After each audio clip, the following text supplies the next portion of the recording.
heroes who have stood here before. Let me start with showing you a picture of Ali Adi refugee camp in Djibouti. If you can see the man towards the left of the screen in the middle, dressed in white,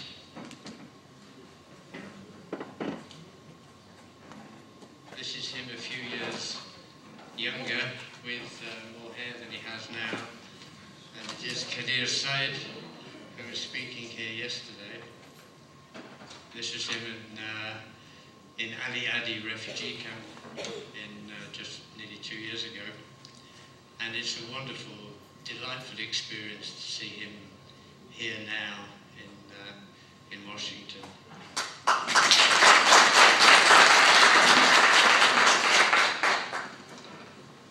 Okay.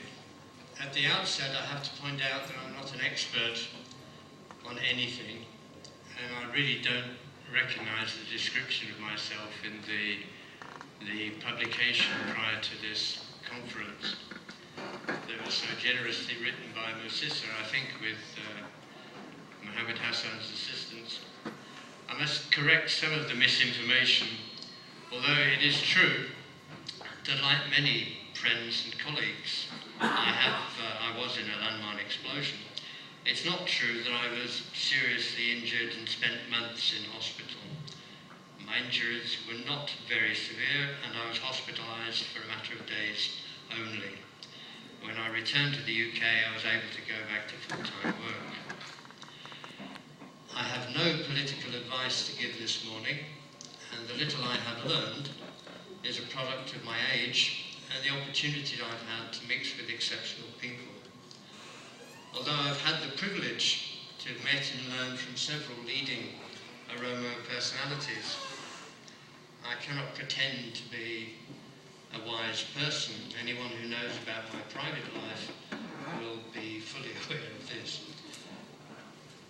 I have little respect and sympathy for leaders and politicians, especially Western politicians. I have a low opinion of those who sacrifice other people on the altar of their own egos. It was an Oromo who told me, when the elephants fight, it is the grass which gets trampled. It is the trampled grass that I care about. What I have to say is not wise. I have just a common sense appreciation and response to the hundreds of accounts of abuse which I've heard and the thousands which I've read from ordinary people who have shown me just how extraordinary they can be. They are the grass which has been trampled while the elephants have fought.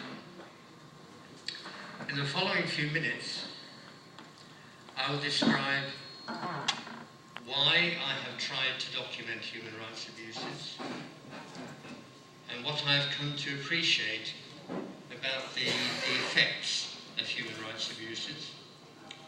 I will summarise some of the lessons I've learnt.